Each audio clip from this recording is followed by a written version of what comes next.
And thanks for having me on, too.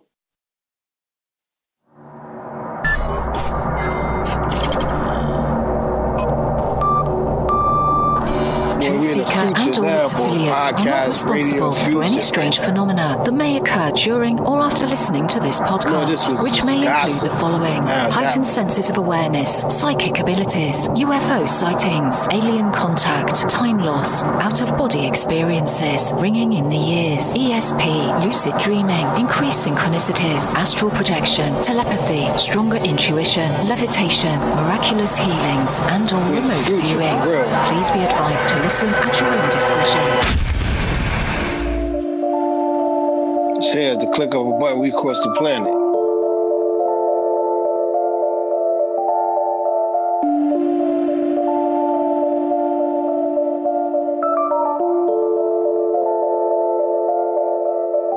Won't you come? How long you been doing the podcast, Brady? Oh, you can't hear me? Won't you come? Oh, so my bad. To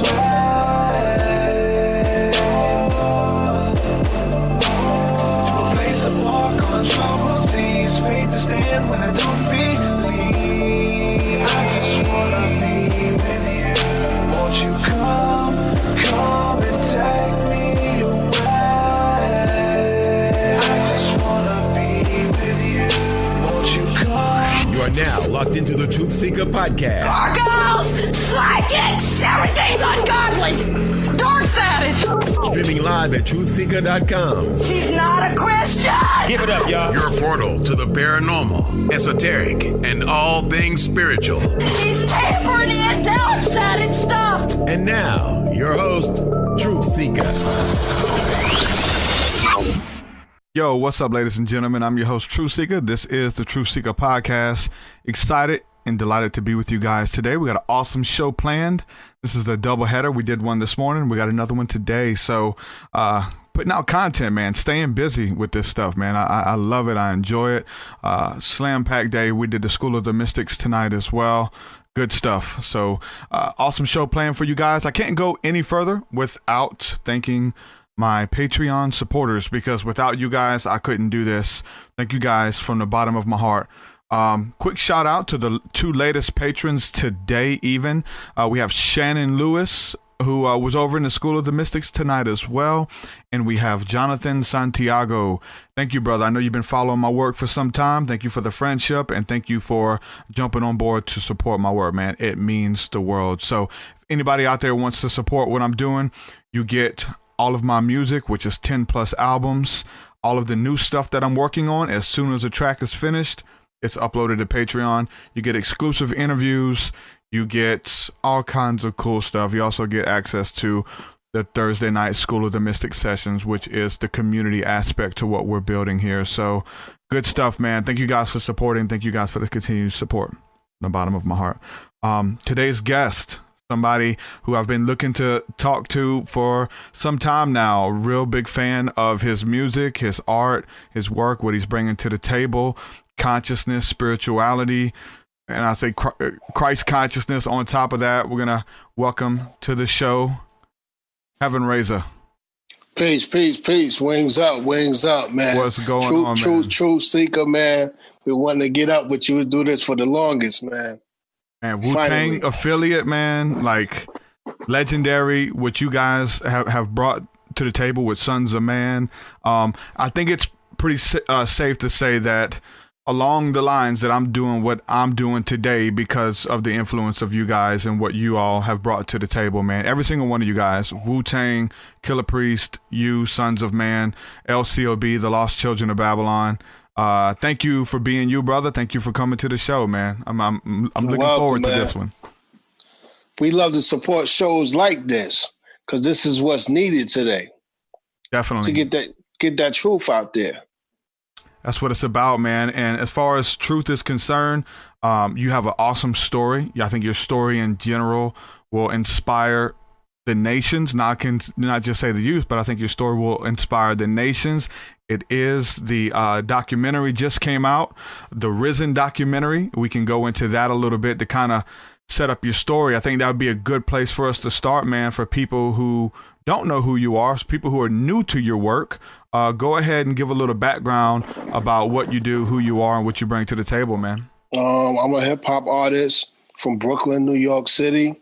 From the youngest member of the Sons of Man group, which was the first group of the Wu-Tang family tree on the Wu-Tang record label, Wu-Tang Records. And we branched off from that and just kept going into, dropping solo projects after that. It's me, Killer Priest, Prodigal Son, 62nd Assassin. And we all dropped solo albums after we dropped the first album was The Last Shall Be First. We dropped The Last Shall Be First. Then we came back again with another one, which was called Savior's Day. And if you don't got neither one of those albums, you're missing out on some really good hip-hop music. And I advise you to do some digging and some research and some treasure. And you'll be crazy happy with what you find after that. Yeah, definitely got to do your homework. And like I said, man, we always paying homage. And I love to just shout the names of the people that inspired me. Some people, they don't like to do that. Like they don't, they're like really tight knit with their fan base and they don't want to cross promote and stuff like that, man. But the work that you guys have put out, man, has inspired me to be doing what I'm doing again, brother. You had some complications come up back in 2010 indeed.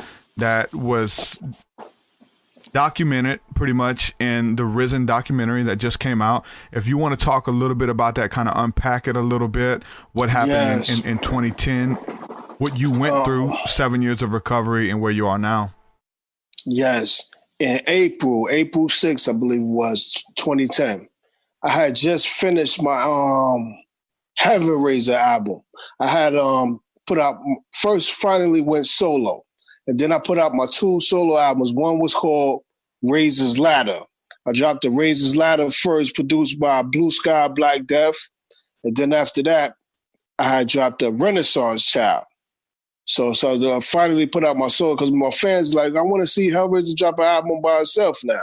And so I had dropped that. We had just did the Black Market Militia, which was me, Killer Priest, Timbo King, Tragedy Gaddafi, and William Cooper. We had put a project out together, the Black Market Militia. And after that, I had put out the Renaissance Child, my first solo album. And then the Renaissance Child came out because I was preparing. Renaissance pretty much is a rebirth. So I was preparing in 2007. I was preparing the atmosphere for the change coming. I let them know like I'm about to do this. And Razah's Ladder was taking you up the ladder. I was taking you up the ladder, letting you know I'm going to come back down as Heaven Razah. And when I started working on the album, when I finished the album and turned the end to Nature Sounds, I suffered from a brain aneurysm. I had a brain aneurysm. I was at work when it happened. And I had a brain aneurysm and survived. I survived the brain aneurysm. And from then on, the beginning of my documentary, my story was wrote from that day. And we started filming all the way from then. And the Risen, my documentary movie, Risen, the documentary of Chron Hellraiser Smith began. And the trailer is out. Yahoo had premiered the trailer for the movie. It's a R-rated Rugged Man video. If you didn't see it, you should check that because that's a little introduction of what the film is going to be about. It's a heavy film, lots of emotions is in this film too, but it's going to introduce you into my history. And because I was a young one amongst my older brothers coming up when I was doing this. I was like 17, 18 years old when I was in when I just got to the Wu-Tang. And you know how hard it was to be a 17-year-old person and you got to keep up with your older brothers and they're ready to do it and you still learning. And it made me work extra hard. That's why when it got down to my solo albums, it was a lot of hard work because I was on my own for that. I had to write my own stuff. I had to do everything by myself, pick my own music. I was on my own from there. So that's when it got real.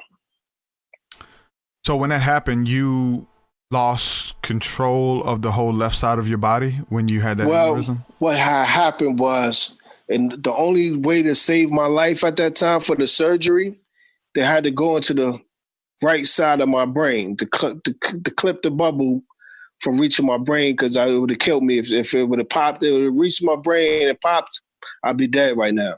And they had to go into they went into the right side. When they cut into the right side, the right side of your brain controls everything on the left side, and vice versa. The left side of your brain controls everything on the right side. So when they went into that side, it affected the left side. Okay, man, it's deep, and like you said, the trailer for the documentary is very emotional. Just watching the trailer, and I'll put the link to all that in the description so you guys can check that out afterwards as well.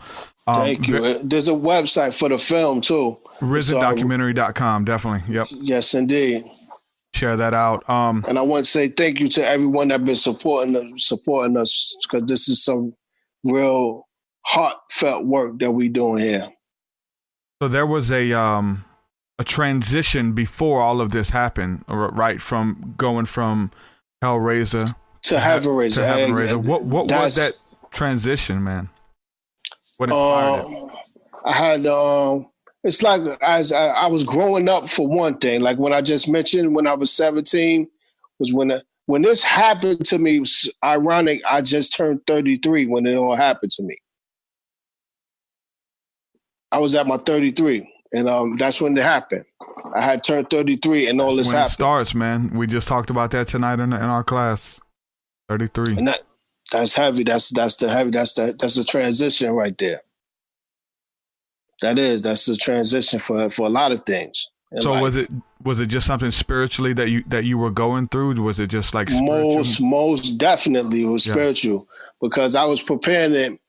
Well, my fans was catching it first early, because they're like, well, did you know what you was doing?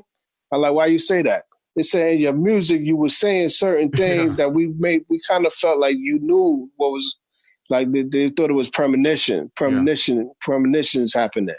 And it kind of was, though. It's just so funny, because now when I go back and listen, I'm like, wow. It's certain things I say in my lyrics that I'm doing today, right now, that I'm like, wow, this was wrote in like 2008, 2009. How did I do that? And 10 years ago. And what had happened was I had moved away from the city. And I said, because I was like, I got to concentrate on music more, because I wanted to get more. I had just came back from tour, and I was like, I was buying my studio equipment. So I said, I got to get away from the city so I could just start recording. I just want to record music all the time. That's all I wanted to do. And I said, it's best for me to get away from the city so I could concentrate on music. And that's what I did. And I was like, I said, I got to get deeper to my spiritual zone, and quit the things that was distractions. And the only way for me to do that was to move. And when I got away, it's just deep, because that's when I began the Heaven Razah album. What was it though, man? Did you have any encounters? Was there a still small voice? Did you know that the life you live in, you wasn't gonna be living much longer? What was it, man? Like, what was that come to Jesus type moment, as you want to call it that? It was kind of like, I was bugged out that you said that like that, because it was a growth for me. And I was growing because I was traveling more, and I just came back from a tour. I was traveling more, and I was doing more by myself now, because I was like, growing up, I was finally seeing everything and experiencing by myself now. I was learning a lot. And it came as an introduction first to me, for my lawyer had to talk with me about it. He just was like, we had a dinner. He actually said, I want to talk to you about something. He said, have you ever thought about, he said, you ever thought about a name change? I said, what you mean by that? He said, no, you should, Hellraiser should be your brand. I'm like, what you mean? He like, you know what you could do with that? He like, you could create that into a label. I never thought of that. I never thought of anything like that. He said, yeah. He said, I think that's something you should look into, because he's like, I'm watching you, and all the stuff that you're doing, you pretty much doing the stuff that a label should be doing for you. Yeah. I'm like, wow, I didn't know. He like, you, because you invest into yourself with your tour money and everything you're doing for yourself. You pretty much a label now, and I didn't even see it. And I just loved what I was doing. And but then I paid attention to what he was saying, and I said, this is making a lot of sense. And so then that's when I started my record company. It was called Razah Music Inc. This was way back in, it had to be about 2004, sometime around that era, 2004 era, because I had put out a project on the label at the time. It was called the Ultrasounds of the Renaissance Child. That's when I first started it, because the ultrasounds are something, the baby, that you look at the baby to see what the baby gonna be and all that before it comes out. And I was setting them up with that way back then, because I did the ultrasounds of the Renaissance Child. The Renaissance Child was the first solo album I put out with Nature Sounds. And so when I did the ultrasounds, was the first release on my record company, Razah Music Inc. Incorporated, as the label. And that was the very beginning of the introduction of the atmosphere for the name change. I was preparing it. And then the next thing I came with the Razor's Ladder on Baby Grand. I went to Baby Grand with the Blue Sky, Black Death. We did Razor's Ladder album together. And now I was like, okay, now I'm going to take them up the ladder, because I'm about to introduce the name change to them. And it was steps. I had to do it in steps instead of just doing it. And then they're like, well, I don't understand, why would he do that? Because they would have been confused, like, I don't get it. And I mean, I didn't plan for an aneurysm and all that to happen. It just happened the way it happened, because I was working. I was doing a lot of work. And it just happened. Yeah, even before that, man, y'all's music has always been spiritual. Like spiritual, exactly, esoteric. Like we're talking about chariots of fire. We're talking about supernatural, angelic encounters. We're talking about UFOs and aliens. We're talking about all types of different spiritual stuff that you're not really just born knowing. You're not going to get off of the television some of this deep, esoteric, philosophical knowledge, man. Where did a lot of that stuff come from? Was you repeating what you heard, or did you guys actually do the knowledge? Who did you study under? I definitely can hear Hebrew Israelite roots. There's Kemetic sciences, you know what I'm saying? There's a little bit of everything in there. What were some of the things early on that was kind of like your foundation for spiritual growth and consciousness and stuff like that you put into the music? Like you just mentioned, the Hebrew Israelite influence was heavy on him, because I got introduced. Killer Priest was my partner, and he was teaching me. We practically lived together during the time of the what album was that? The Heavy Mental album. We was doing the Heavy Mental album when he did his album Heavy Mental with Geffen Records. All we do was study. All we would do was study and create music all day, and that's all we would do. We would do studying and creating music, and then that's when we did Heavy Mental, and then we did the Sons of Man album. The Last Shall Be First. We was working on all of that at the same season. We did that together. And the study, that's all we would do, was study all the time. Like we was talking about Illuminati in 91, 92 sometime, when nobody knew what the hell that shit was. Yeah. They're like, yo, what is this y'all even talking about? Because we back then in the early 90s, we had met one of them, what's his name? Anthony Hilda. We met one of the guys, the Jordan Maxwell, the main two. Yeah, we had met them personally in California when we was recording the Sons of Man album, and we had because we had moved to LA to record Heavy Mental and to do the Sons of Man and Last Shall Be First. We had to move away from New York to record our albums. The label said, we want y'all to move here so y'all can focus on your music. When we had moved there, that's all we did. But we would go out there. We go out and to the bookstores. We always like we wanderers. We're going over here, we're going over there. And we had met one of them. And he was explaining, telling us about all this stuff. We like, this is weird. And because we already knew a little bit about it, but we like, that's you the guy. And it's like, oh, snap, he bugged out because we knew who he was. And he bugged out off for us. He's like, y'all know about him, huh? But yeah, we do a lot of research, man. And it's a song on Killer Priest album, Heavy Mental. I think it's called Tai Chi. The song is called Tai Chi. I said it's 9-6. Beware biochips. My itch hit harder than slave whips, like I waited to give tips. From Egypt to sea ships to being chased by New York cops out the precincts. If words was bricks, we building projects and pyramids. Evil kids, I destroy you like London Bridge. Smoke trees and weed, take over leaves out the twigs. Per truth is what I got to give, a lot to live for. You ain't rich before poor, it ain't peace without war. How would you stand without a floor? Under, over. And I said it's 9. So that means in 96, we was talking about microchips and nobody even knew it.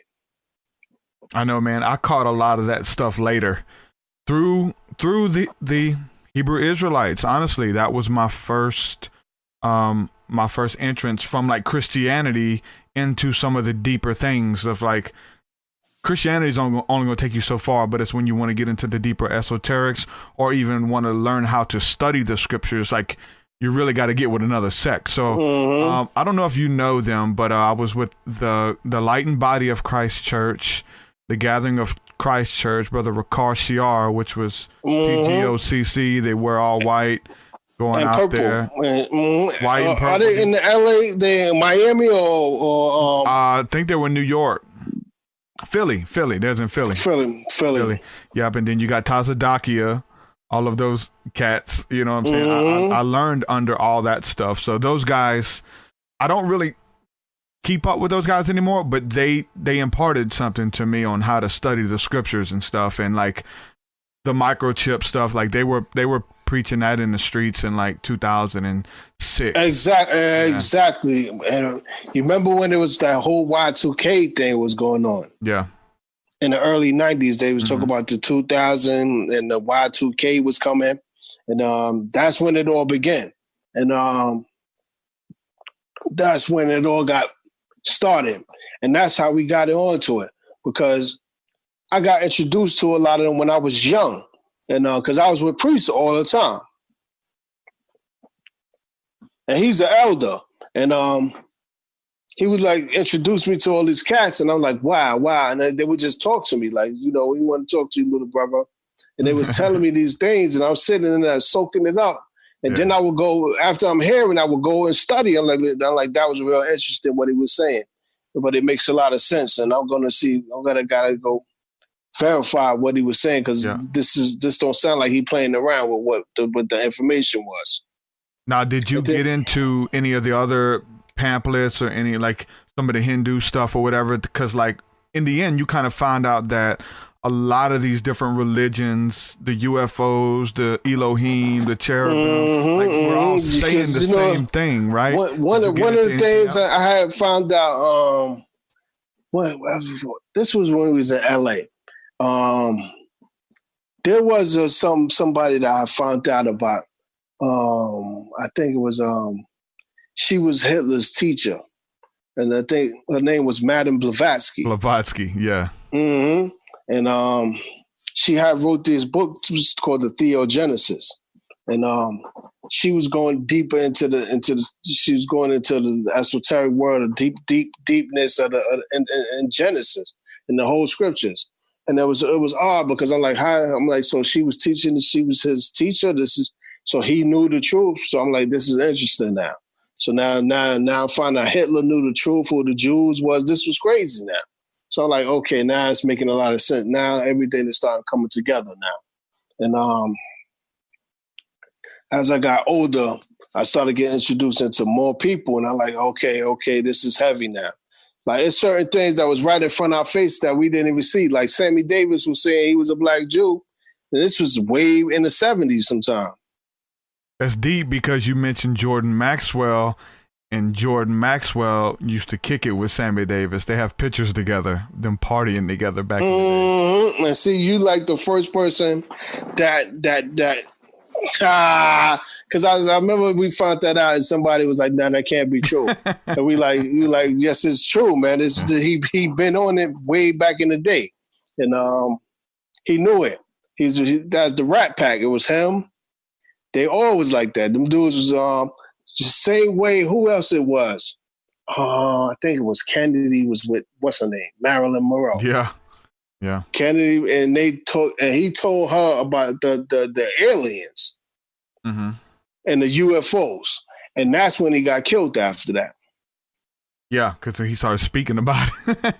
He was talking too much, and he telling too much now, and that's exactly why they got him. And so with like studying, researching, it's all over the place. It's in all the esoteric books. It's in the holy books, every single one of them, UFOs, aliens, chariots, all of this kind of stuff. Reading about it's one thing, but have you ever had any encounters? Have you ever been stargazing? Have you ever seen an entity, angelic, a demon, anything like that? I'm gonna tell you something that we was doing. We was in Miami, and we was in Miami for a video shoot. We had a song on the album, the last show before. It's called "The Plan." And if you've never seen the video's out now. YouTube, it's Sons of Man, The Plan. We had a video that we was running around in boats and doing all this crazy stuff. And when we was shooting the video, we was doing the video for that. It was me, Priest, and all of us. We sitting on the beach. We was on the beach. And we standing outside. It was like we had to meet at a club for a minute for something. So we standing. It's like really crowded, really bad. So the club was like right across the street from the beach and all that.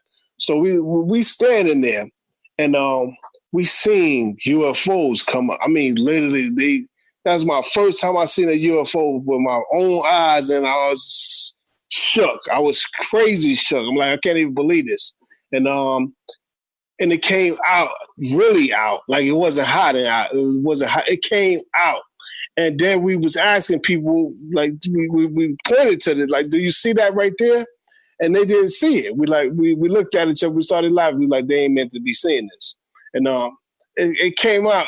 You would have thought it was a film, a movie being done, or the way it came out. And we like, yo, they not hiding right now. They came right out. It came all the way out and went back. And we was looking. We stood there for a while. We was looking. We like, this is so funny.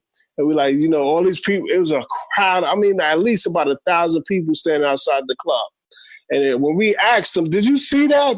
And they like, yeah, y'all bugging out. Y'all bugging out. Ain't nothing in the sky. We like, ain't nothing in the sky. You got to be bugging. A whole thing came out. It lit up. It had you know how it's described in the Bible, how it describes in, who was that? Zechariah. He described it with eyes like all around it. Yeah. That's exactly how it looked at. That's how we knew. We said, okay, Ezekiel first chapter. It's exactly what the description of it. And he described it exactly how it was. And we like, that's exactly what that had to be. And it came out and went back in.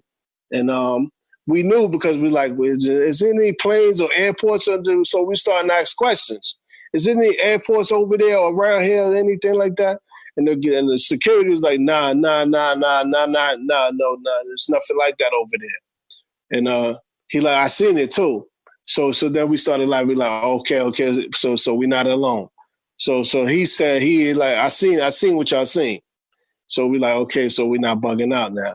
And that from there, I was, I was done in. So now we'll go back to Ezekiel. Like, I got to see what they was talking about there. Because Zechariah he explained being in one. So I'm like, okay. So Ezekiel described what it would look like. And then Zechariah was talking about being in one. He was in one and talking about being in it. And the description kept going on. Because in Revelation, then they start talking about how they look getting off of it. So I'm like, this is crazy now. And it is because the descriptions kept happening. And then see these encounters. And these encounters is not See, they spooked it out when they said to call them aliens and all that. Yeah. That's where the spook, they threw the spook on it. And Chariots. Exactly. Chariots of fire, man. It's deep. And what does that do for your music, man? It really takes it to another level, right? Another level, which is why rapping about the same stuff that everybody else is rapping about. You're talking about, you can actually do a song about encountering these beings watching over you. Like you could do a whole, and that the level of creativity is out of this world, quite literally, right? If you listen to my Heaven Razah album, that's where I was. That's what brought that influence to that whole album was I was going through all of that. I was finally getting out now. I had to get it out of my system because I like sitting there with all this information. I like the stuff that I was talking about in that album. I was talking about back then. I had put that album out. That was around 2010. So that was around 2010. Before that, I had to record it. So it was like 2008, 2009, I was recording that. So in that album, I was talking about Barack Obama. He wasn't even running for president yet. And because Bush, at that time, Bush was still president. And I was talking about, in that album, fans like, yo, how was you, Joe? You was talking about Barack Obama in this album and he wasn't even president yet. Because I was doing major studying. I was studying so much. And read mad scriptures. The scriptures was tell you, the scriptures to me is like a future newspaper. It's like a newspaper to the future. And it'll tell you exactly what's going to happen and everything. It's just not going to name it what you call it today. Yep. It's not going to describe it as that, but it's there. It's the technology, man. It's like if you showed up, you say if you showed up 200 years ago, let's just say 200 years ago, you showed up with an iPhone and showed those people that the technology just of an iPhone. I say 200 years ago, 1,000 years ago. Hey, let's say 20 years ago. You show up on the scene 20 years ago with an iPhone. Like the way technology is progressing. Yeah. You know, it's the same way. I'm glad you said that because it talks about something about in the hand, being in your hand. That's Revelation. It talks about it in your hand. And it don't call it a phone or nothing. But it does tell you that. Yeah, a lot of people think it's the microchip, man, like you were talking about, you know? Exactly. It's not. It pretty much, it's what today, 9 out of 10 people got an iPhone or a smartphone in their hand today. That's like a wallet today. Yep. Nobody don't go. They don't go nowhere. I don't keep cash without on me. smartphone. I don't keep cash. You don't have to today. You got Bitcoin now. Yep. PayPal. For real. You got digital money now. It's crazy. So as far as like we're talking about the Elohim, you know, we call them Elohim, cherubim, seraphim. These type of entities that are watching over us. I think they have our greater good in mind. I think that they are the angelic beings out of the Bible. Like you said, we read the Bible, we read about these entities, and then we go out and we see them flying around our night sky, right? Making contact, just like they contacted the prophets and disciples of the Bible. They would yes, because they was there the whole time too. And that's how Egypt, what happened with Egypt too. And that's where the whole thing with the giants come from. Mm-hmm. The giants. It gets deep. Yes, because it was called. They call them what they called them. The Nephilim. Yes, that's where I was going because you had the seraphim and Nephilims is the other ones. And there's a bunch of them that people don't even know about, man. Like the Malachim, the Rephaim, bro. Like it gets really deep, right? And that's why the doors, you ever wonder why, like, wow, if these people were so small back then, why the doors are so big? Yeah. The doors was huge. And look at the caskets for the pharaohs. Yep. Elongated skulls, all of that kind of stuff. Mm-hmm. Yeah, history's deep, man. Some stuff went on, bro. That a lot of stuff got covered up too. A lot of secrets got covered up too. That the rulers know about. You know what I'm saying? The 13 bloodlines, the people who have been here since the beginning. Yeah. Because I remember the other thing was this planet Nibiru. Yeah. Yes, the planet Nibiru in 2012 was going. We passed it already, but it didn't happen yet. But that was like a big deal back then. Okay, let me ask you this about 2012. That was a big thing. Did anything for you happen in 2012? Do you feel like spiritually you crossed a precipice? Was there a global awakening, a shift in consciousness, even if it was planned or spiritually? Did you what feel happened anything, or did it just miss the ball? That year? That year for me was interesting because that's when I got out of the wheelchair and got up and started walking. Heck yeah. I can never forget 2012. And yeah, that's awesome, man. You had to, just to bring everything back into perspective again, you had to learn how to use your body again. And learn talk. How to talk. I couldn't talk. I couldn't talk. Couldn't walk. You were a rapper by profession. You were a rapper, and you had to learn how to talk again. What was it like, man? Just bringing it back. What was it like the first time grabbing that microphone and going back on the stage? Like they captured that in the documentary. But yes, what was that like, my first performance is in the movie, and it's like being brought to being a child again, and got to start all over. Scary, man. Very scary. Very scary, and it takes a lot of dedication and focus for that. You had to learn how to speak. You had to learn how to walk. When you went back out there for the first time, what type of feelings, man? Like, what were you? Pretty sure every feeling in the book, really. Exactly, and because in the beginning, it's like people would come to visit me. And they like, I feel weird around you because you're the main talker out of all of us, and you just don't even say nothing now. And I'm not used to you being like this. And when I kept hearing that, I was like, okay, then I gotta do something about this. Because these are people that know me.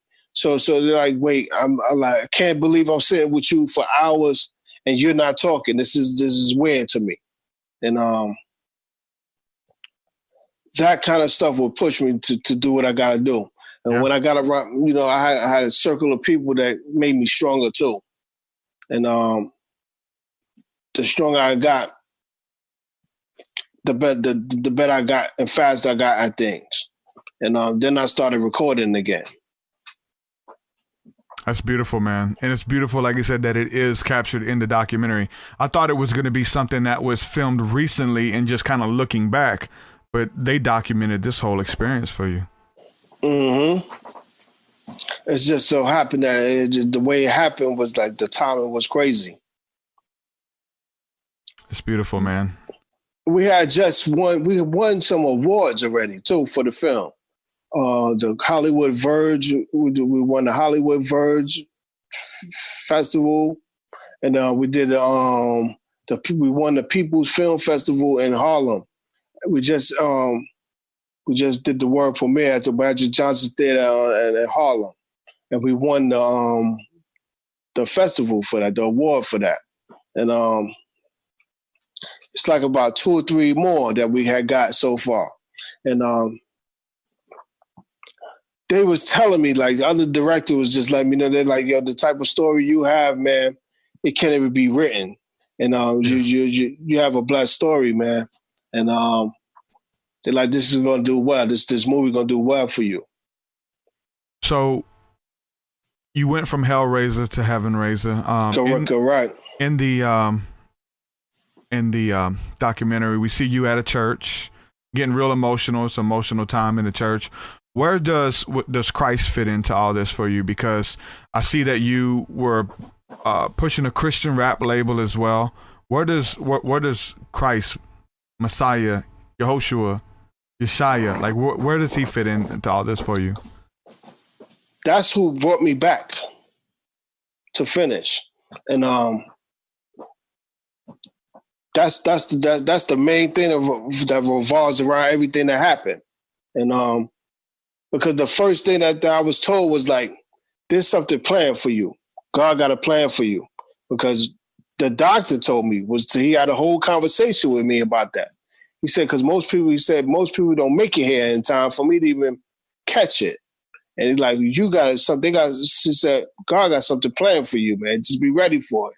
He was talking to me, and I was listening, and I was sitting there because I was in a coma for a few weeks, and but I could hear and see, but I couldn't talk yet. So people were sitting in the room with me, talking to me, but I couldn't talk to them. But they could just see, they could tell I was alive, because I was looking at them. And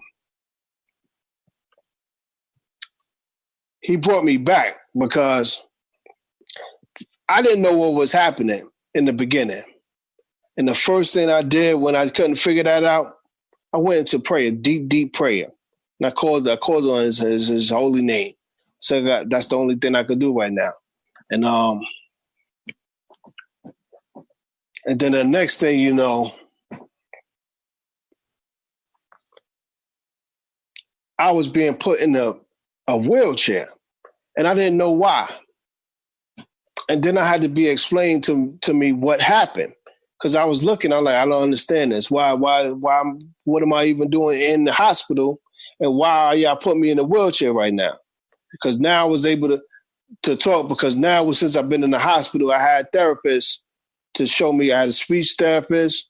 I had a physical therapist to show me how to walk and do things. So now I was starting to pull, like, okay, now I'm trying to understand, like, what happened, because I don't understand what is going on right now, and why is everybody that's looking at me crying, and what is everybody even doing here? I couldn't understand. I'm like, why is everybody even in here for? And why everybody that I see is crying when they look at me? I couldn't understand it.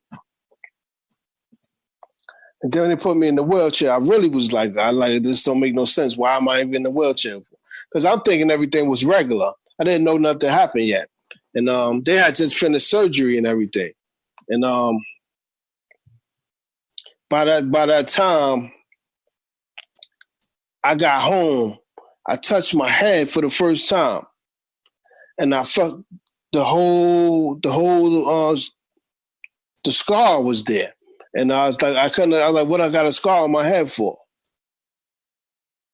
I couldn't understand. Then they started explaining, we're going to tell you what happened. We're going to talk to you. We're going to tell you what happened to what happened to you. And so you can know what's going on. Because I was like really, really asking a lot of questions because it was weird to me. And I went into prayer. I went into heavy prayer. And it's crazy because it's like my prayers was being answered firsthand. Straight up. You was close. Straight up. I think when you go, I think it's certain things are a test for certain things for us, and we either panic or go into a certain panic, and we don't concentrate on what we should be doing at that time. But it was a test. It was a lot of it was a test. Some tests going on, and I was like, okay, I see what's going on, and because my prayers was being answered like straight up, and it was getting scary. It started to get scary. I'm like, this is crazy now. He was with me the whole time and walking me through the whole thing. And once I understood it, I calmed down. Because then I was piecing it all together. Because once I'm like, okay, so I was 33 when this happened. I'm like, oh, okay, because that's when that happened. I'm like, okay. Because when it happened to him, he was 33 in the third. So I'm like, okay, now I'm starting to put it all together. Like, okay. And then when I said I wanted to change from the hell to the heaven, and it all happened to me, I'm like, okay. And it was like spiritual warfare. Yeah. What have you been seeing since then, man? Because like we were talking before we went live, just like hip hop needs what we're bringing to the table. It needs spirituality. It needs to know how to get connected with God, not just to thank God in your music, but like here's the process. Here's how you stargaze. Here's how you go into prayer. This is how you meditate and commune with your creator. Like, it needs that. Hip hop's missing that. So bring that to the table, man. You said the key right there. It's missing exactly what's wrong with everything today. It's missing that. And they made it where you were ashamed to talk about that. Yeah. Yeah. But that's the very thing that will set you free. That's the very thing that you go to when you have a near-death experience like you had. You went straight into that communion. Thank God that you had the spiritual upbringing. Thank God that you had the knowledge on how to survive and not to panic and not to freak out and not to get depressed and shake your fist at God, right? That's an option, right? That would have killed me. Panicking would have killed me. And if I'd have panicked, I would have had enough time to go into prayer. I wouldn't know what to do. Panicking would have threw me off. Yep. But it's a bigger calling, man. It's a bigger reason, bro. And we see, like, you know, being encouraged, like, throughout the scriptures and stuff, we see, like, the prophets and the disciples and apostles, like, couldn't nothing stop them until they did what they were supposed to do. Now, there was all types of things and hardships and troubles and stuff that came that looked like they should have gave up, looked like they should have threw the towel in. But he said, no, not yet. I got you. This, you know, these things are gonna come against you. You know, the scripture said, and it comes out to be true when it says that no weapon that is formed against you shall prosper. It doesn't mean that it's not going to form. It doesn't mean that people ain't going to try to take you out. It's going to happen, but the rest is on you after that. Yeah. What are you going to do with it? It said the faith of a mustard seed is all you need. You know how small a mustard seed is? You don't get no smaller seeds than that. Yep. Just a little bit of faith. For real. And that's what pretty much I felt saved my whole life. Because at that time I was being tested. So what would you say, man, to, like, if anybody's watching this, man, there's people, trust me, they're watching, bro. There's people watching who are having Well, I'm going to be honest with you. I'm a living testimony right now. You won't even say no, you just say, look, I said all I needed to say. This is it. I'm a living testimony, and my movie is too. Definitely. That's exactly. See. It can't. He did it where it can't be hidden. He put it in Hollywood and go put it all over the planet. And everybody gonna see this. They're gonna see this story and know it's real, and know he's still, and it's called Risen, and because he's still here, and you got to meet him halfway. Take a step towards him, he'll take a step towards you, right? Mm-hmm. Well, your latest album, bro, is called Equilibrium. You want to talk about that a little bit? I mean, there's a lot of time has passed. You've been through a lot since some of your earlier work, and then you come out with this latest album that just dropped. How does it compare to the older stuff, and what's new that you're bringing to the table? Is there a lot of gratitude in this album? Would you call it a Christian rap album? I mean, it's a conscious hip hop album. Mm-hmm. It's I would say conscious spiritual hip hop album, and it's real music. It's real music. It's like not no trap music, all that kind of weird stuff. This is real hip. If you want real hip hop music, I advise you to get it, because it's real. It's pretty much, it's like the soundtrack to what I'm talking about right now, and the soundtrack album to the movie is gonna be crazy too. And that's produced by Chron from Amsterdam. My brother over there in Amsterdam. We connected right before all this happened too, and that's a very emotional. The soundtrack is very emotional too. The movie is the soundtrack. Everything is like that with this project, Risen. Everything. The director Frank Meyer could catch it every priceless moment that could have been on film for me for this. He captured and did a wonderful job. My whole team is wonderful because they put the story together in a way that I couldn't even imagine. That's what's up, man. Dude, your story is an inspiration to many. There is a light at the end of the tunnel. You know what I'm saying? People who are going through a rough time, people having a rough time, they want to give up hope. And they like to think that these stories are just for other people, that, God helps other people and not them. Don't give it the Most High is watching everything that he's with you the whole time. And so don't give up on him. Do not give up on him. Because he never gave up on you. Exactly. Brother, I appreciate you coming on, man. I really enjoyed this conversation, man, to really get to pick your brain for a little bit. Is there anything that we didn't talk about, man? Whether it's theology, we can go as long as you want, but anything that we didn't talk about? I kind of like this so much because we did everything I was thinking about talking about. You a natural True Seeker with it. Hey, man. You is, man. You're going to go far with this. Thank you, and you got my support, too, with this. You give me these links and everything to it, and I'm gonna get it. I'm gonna put it everywhere. We'll do. And, we're gonna go hard about it. Keep pushing this. Yeah, man. We got to do a track together too. We make that happen too. That's what's up, brother. All right, man. RisenDocumentary.com. Your site. You got a couple sites. You have the Hellraiser Digital. HellraiserDigital.com. Take you to everything that's going on that you heard me talking about. Everything from music, the record companies, and videos, clothing. I have toys. I got toys, clothing, and laptop bags. I got laptop backpacks, the Hellraiser laptop backpacks, and I got a movement called Ghetto Government Officials. And I have toys called Dunnies too for that too. What's up? Yes, and the clothing is iapparelstore.com. You get the clothing, the Hellraiser Loyalty and Silence hoodies, and we working on more clothing right now too.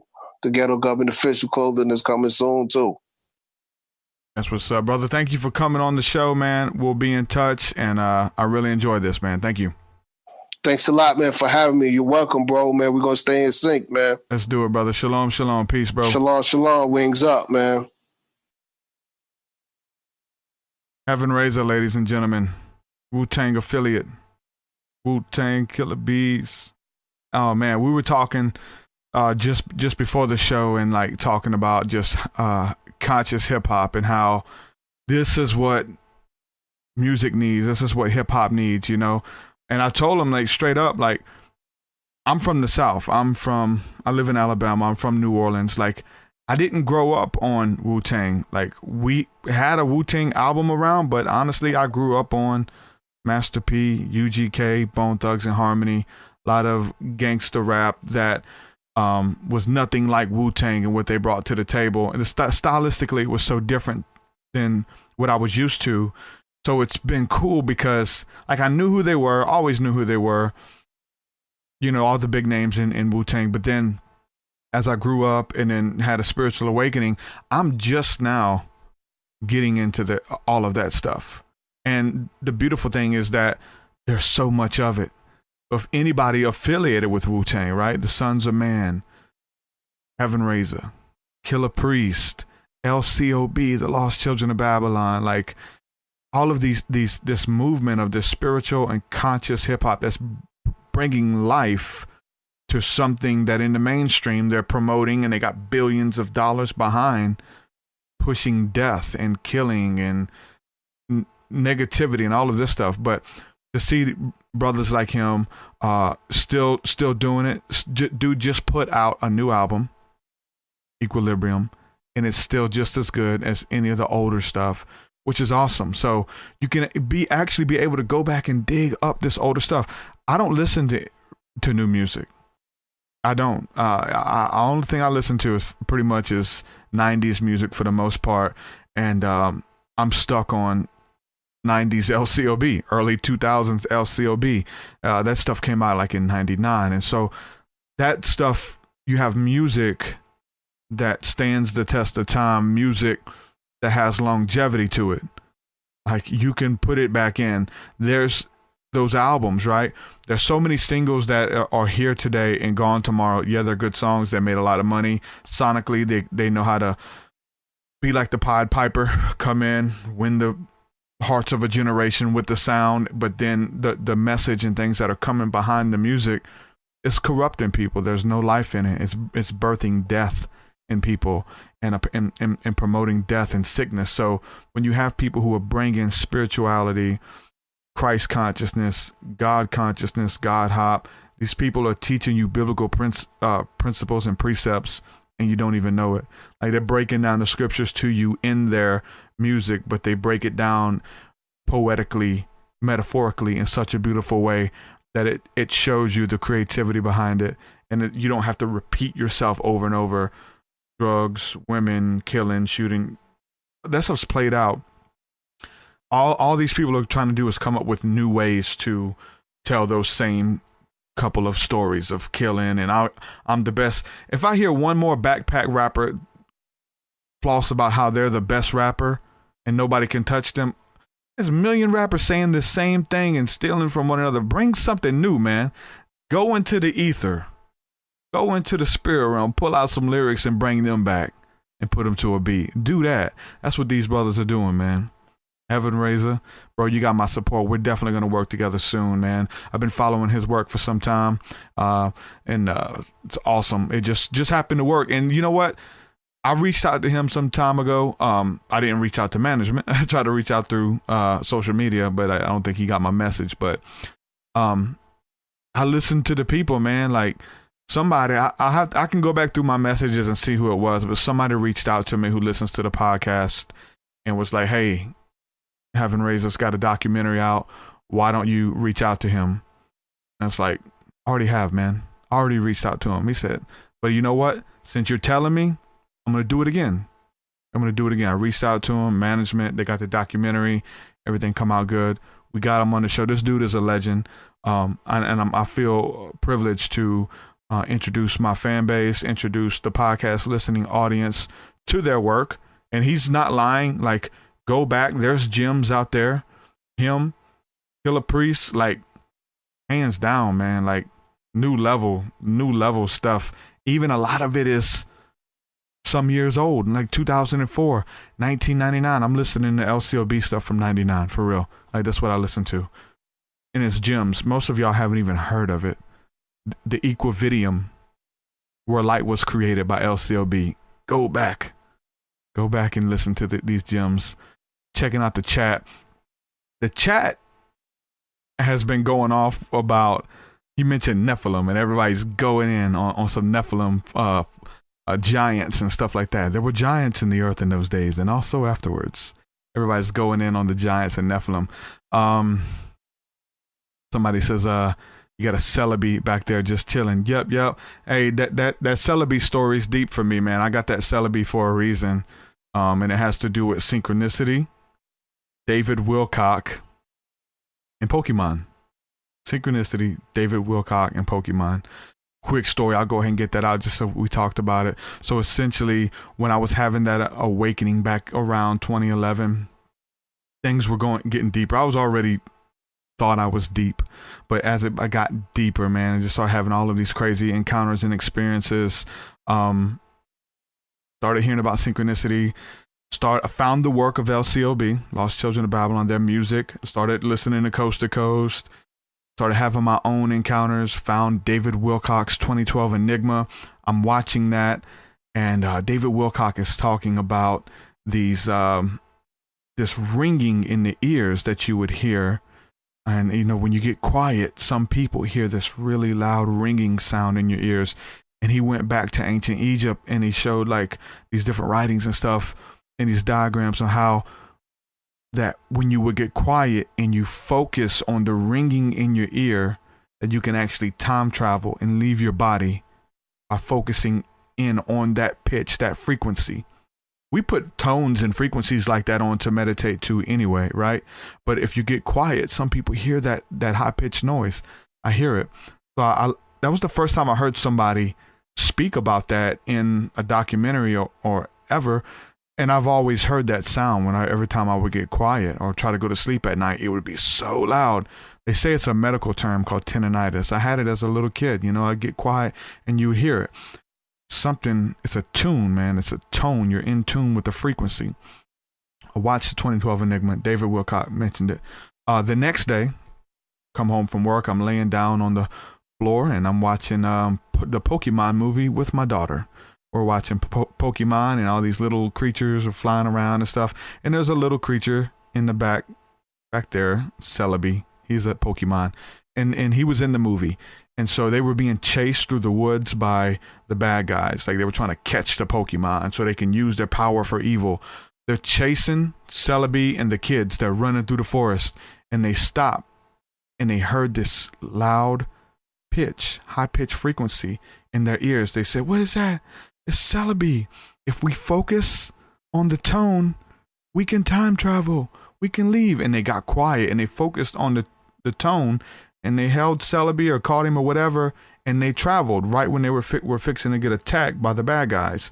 They heard that tone and they time traveled. I was like, this is synchronicity. And that was like some of the first synchronistic things that started happening in my life. And it would started happening like crazy. I mean, a lot of times when people start having these synchronicities, it starts freaking them out. Like you say, we just said earlier, like we laugh at it now. We have synchronicity so much now, we laugh at it. My daughter still don't understand. She laughs as we get a kick out of it. We'll say a phrase and literally 1 second later, somebody on the TV will say the same phrase, or something on the radio, or you'll say something and there'll be a billboard that passes and it has that same phrase that you said. Crazy stuff. It gets really deep. And if you follow the signs with synchronicity and follow that stuff, man, you will be where you're supposed to be. I truly believe that. I truly believe that that's how God speaks. I believe it's God's breadcrumbs. Like Hansel and Gretel, you go through the woods, you put them breadcrumbs out. I believe it's God setting out breadcrumbs, letting you know, like, hey, you're on the right path. You're headed in the right direction. Just letting you know, hey, look at that sign. Hey, look at this. Hey, open this door, close that door. And you start seeing these signs, man. Follow the signs. So that's what Celebi represents for me, the awakening, synchronicity for me. So I found that doll, so I had to buy it, man. This is beautiful. It reminds me, you know what I'm saying? There's different things that we have of symbols, of tattoos, of monuments in the scriptures, man. The Israelites would conquer a hardship or go to another nation or whatever, and they would build a monument. And that monument was that every time that they would see that, it would remind them of the thing that God did in their life. And it's the same way with us. We get tattoos, or you wear the symbol of a cross on your neck. And every time you see that cross, it reminds you of the work that God did for you. So it's beautiful. I've got many more stories about synchronicity and about how you follow the signs. Like, Somebody's mentioning here, says, how does Pokemon synchronicity show you're on the right path? Sometimes my synchronicities seem meaningless. Sometimes they do. I mean, because like you would think that, and I've heard people say, pay attention to the information that comes through because it's key information. Not all the time. Sometimes it's just that pat on the back. It's just the humor of God, just to let you know, hey, you're not alone. I'm watching you. Like, you're going the right direction. But sometimes the information that comes through is legit. And it'll lead me to this next synchronicity. This was for a friend of mine. This was a guy some years ago who he was into my music. He was into my teachings and what I bring to the table. But his church wasn't. Like, he was on the fence about me. He liked the spiritual concepts and what I bring to the table, but some stuff, aliens, nah, Kundalini, nah, like you can't go there. There's those trigger words for some people. Some people, everybody has their own trigger. So he had his, and he's like, nah, I like True Seeker, but I'm not gonna reach out to him, because he was thinking about messaging me and actually wanted to contact me. And so he was thinking about doing it, but he said no.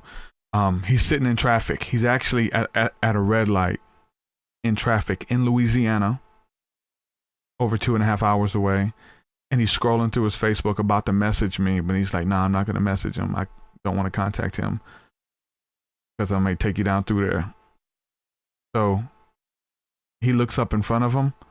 There's a Seek Truth bumper sticker. I had a bunch of bumper stickers back in the day. A big Seek Truth bumper sticker, truthseeker.com. He's sitting in traffic in Louisiana, debating to call me. He looks up. He sees the bumper sticker. Says, okay, God, I'm going to call him. So he ends up calling me. He gets in touch with me, sets up a meeting. We plan this big event. We go to Louisiana to do a float tank experience that we documented. And we went to his house. He had us over. We got to go visit and pray with him and get in the spirit and fellowship about what God was doing in our life. And we started a relationship. Pay attention to the signs. Sometimes it's just a pat on the back. Sometimes it's about walking through the doors that God's opening for you. And sometimes we need, in Christianity, they call it confirmation. The Lord gave me confirmation. I was going to call True Seeker, but then I seen the sticker. He just confirmed it for me. Confirmation. Everybody has their own way of putting it, synchronicities and things like that. So Celebi, David Wilcock, the information that came through, yeah, those tones, frequencies, meditating, it means a lot to me.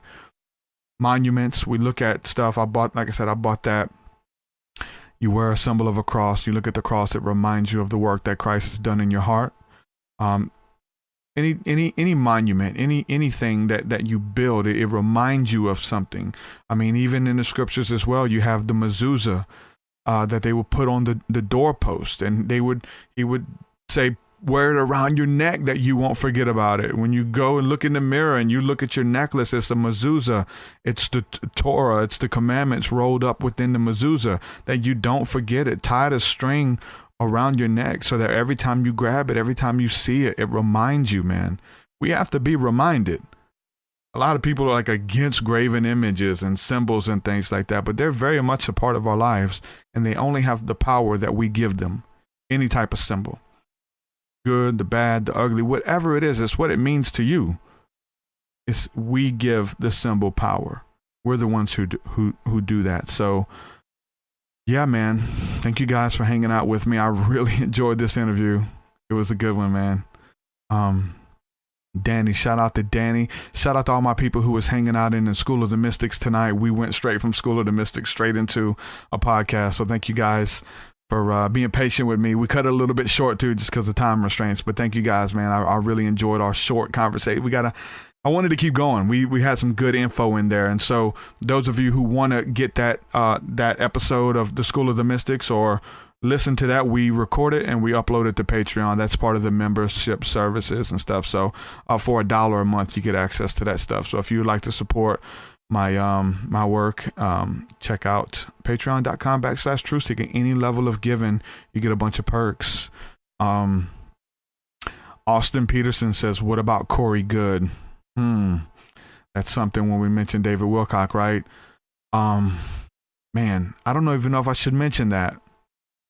Aaron Fowler, there he is. If those who are watching right now, I have a big shout out to Aaron Fowler. I did an interview on his show. He'll be on my show coming up on the 3rd of next month, I believe it is. But anyway, check my stream schedule. Aaron Fowler, yes, the shaman. He's going to be on my show. I was on his. We had a really good conversation, kindred spirits. So shout out, brother. Thank you for subscribing to the channel. Corey Good. See, there's a debate thing. I want to seek peace with all men. I want to get in them circles, right? I don't want to. There's a check in my spirit about Corey Good. I'll just say that. If he wants to come on here and talk about it, maybe I had never talked to him. And we'll say this. Corey Good has taken away David Wilcock's credibility for me. Whatever it is. Corey Good has made me have less confidence in what David Wilcock's bringing to the table. I don't know. I think he's a charlatan. I said it. Y'all wanted me to say it. Get him on here. Oh, I love to talk to him. Love to pick his brain. But something, you get that little check, man. Something doesn't sit right. Aaron Fowler says, I agree. I would love for him to be telling the truth. I hope he is. It brings credibility to what we do. But I think if that people are making it up to sell stories, like we're trying to seek truth, right? We're trying to bring out the truth. And I hope that he is, but I really don't believe him. David Wilcox, a lot more believable.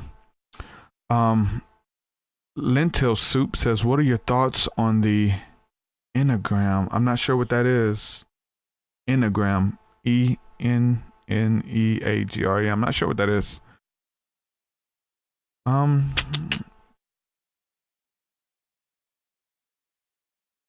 to read some of these comments and try not to have dead air for the people listening on the podcast end, because that sucks, right? Yeah. DOH or Do says, yeah, I'll have an open mind or whatever. I'd love to talk to him. I hope he's telling the truth, you know? I want him to be telling the truth. I just don't think he is. You know, there's a lot of money in that in that kind of stuff, and you have to watch a lot of the people who have those big budgets behind them too. You really do. Just like anything, you gotta watch them, you know? So at the end of the day, who knows? I wasn't there. I hope he's telling the truth. Tell him to come on the show. On top of that, maybe we'll get Mark Passio on the show. A lot of people have been messaging me, telling me to get Mark Passio on the show. Synchronicity, Mark Passio just added me on Facebook. He knows who I am. Maybe he'll come on the show. I'll message him. I've reached him. I've tried to reach out in the past, but obviously, like, once you get a bigger platform, and now they want to come on your show. Aaron Fowler says Passio would be awesome. Yeah, he just added me, man. I would love to have him on. That'd be cool. I'm really believing for Tessarian, man. I want to get Tessarian on. I've picked Jordan Maxwell's brain till I'm blue in the face, honestly. Like, I've had him on my show. Jordan Maxwell's a beautiful soul. He really is. But I want to get Tessarian on here. You guys send those thoughts out to Tessarian. Y'all send the thoughts out. I'll send the emails. And let's believe for Michael Tessarian to come on here. Lentil Soup says, what's the schedule of the show? Stream schedule is 10 a.m. Central, Tuesdays and Thursdays. And then every now and then when there's somebody who we need to get on ASAP, we'll go live whenever. So there's some other stream dates that I do in between those Tuesdays and Thursdays, but every Tuesday and Thursday at 10 a.m. we'll go live with a guest. I'll try to go live some other days throughout the week as well. Thursdays at 7 p.m. Central, we do the School of the Mystics every Thursday. And then we have our we have Wednesday nights, which is I go live with Christy Lee on the Tap In Tune In show on her page. She has a radio show on Blog Talk. We do I run the switchboards there, and we do a lot of prayer. We get into some conversation, then we get into prayer and energy healing and speaking blessings for one another on there. So that's a really good spiritual time to come in there and get your spiritual fix there too. So there's throughout the week, man, we're forming a community where we have people in and out of our groups who go live. Brother Joshua Fluman's part of the community. He creates videos on YouTube. Adam Starseed Bay, he goes live on Facebook on our pages. Aaron Fowler, him and his community, those guys go live. So between everybody affiliated with what I do, and we just kind of cross promote, and we have a good family. So there's always a community, somebody to reach out to, just to let you know that you're not alone. And at the end of the day, if that's all it is, just to let you know that you're not alone with your encounters, with your beliefs, with your questions, and with your doubts and stuff like that. At the end of the day, I think that's worth it, right?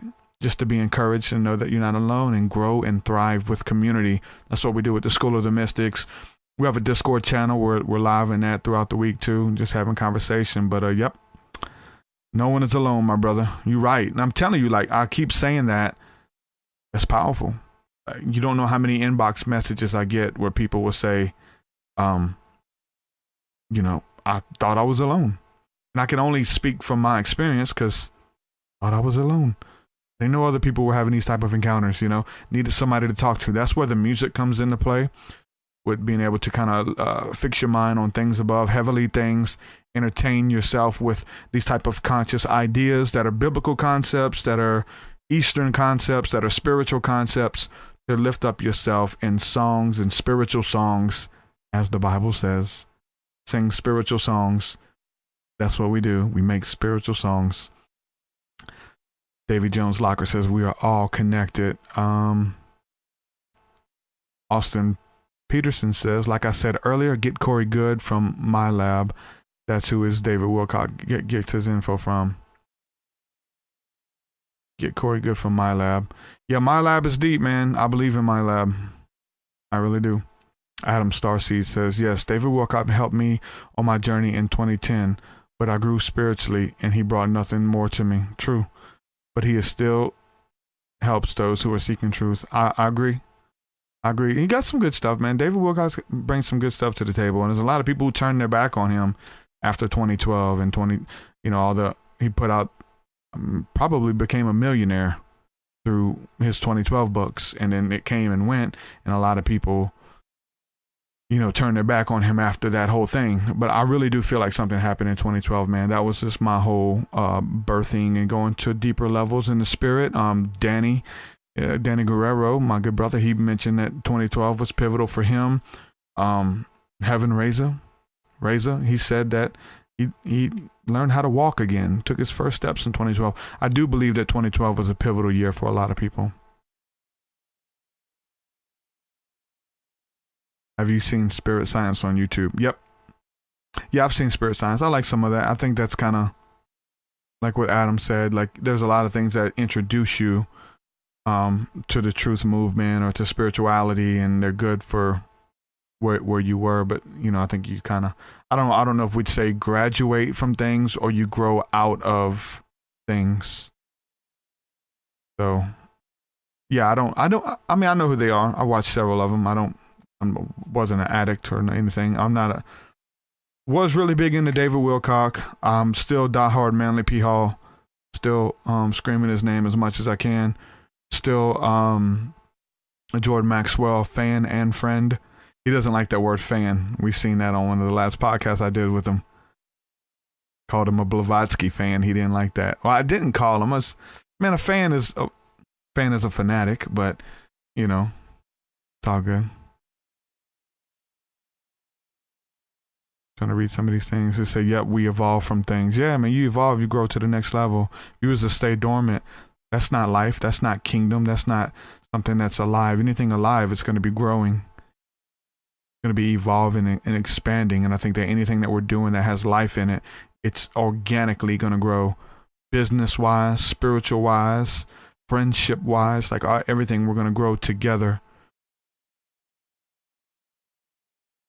What's up, Abdul? Christy Lee. So yeah, with that, man, I'm gonna go ahead and jump off here. I've had a very long day, and this is a great end to a long day. So with that, I'm gonna say peace and shalom. Adam Starseed, he says 2012 was powerful. I love you, brother. We're gonna do some more stuff, man. Take you to the next level, brother. We're gonna do it. Thank you, everybody, for what y'all do and what you guys contribute. Thank you, everybody who supports me on Patreon. Like I said, without that, I couldn't do that. I couldn't be here without that. I have 14,000 plus fans on Facebook. If everybody gave $1, man, we could do so much with that, bro. But it's a few people who give a lot. So thank you guys from the bottom of my heart for supporting me over there. And you guys are my enablers. You enable me to do this. There's something that you guys are getting out of this. Thank you guys. And there's a bunch over there. Check out my music if you haven't yet. A lot of people don't even know I do music. Check out my music, spiritual, esoteric, hip hop. So, yeah, check it out. Transcend the physical, you old spiritual individual. Love you guys. We'll do it again soon. Shalom, shalom. I gotta quit looking at the comments. I want to keep talking. Your way so much higher than mine. So much higher than mine. So much deeper than mine. So much deeper than mine. Well, that does does it for this episode, folks. To hear more episodes of the Truth Seeker podcast, head over to truthseeker.com. And if you're wanting to support the show and get rewards, go to our Patreon page at patreon.com/truthseeker.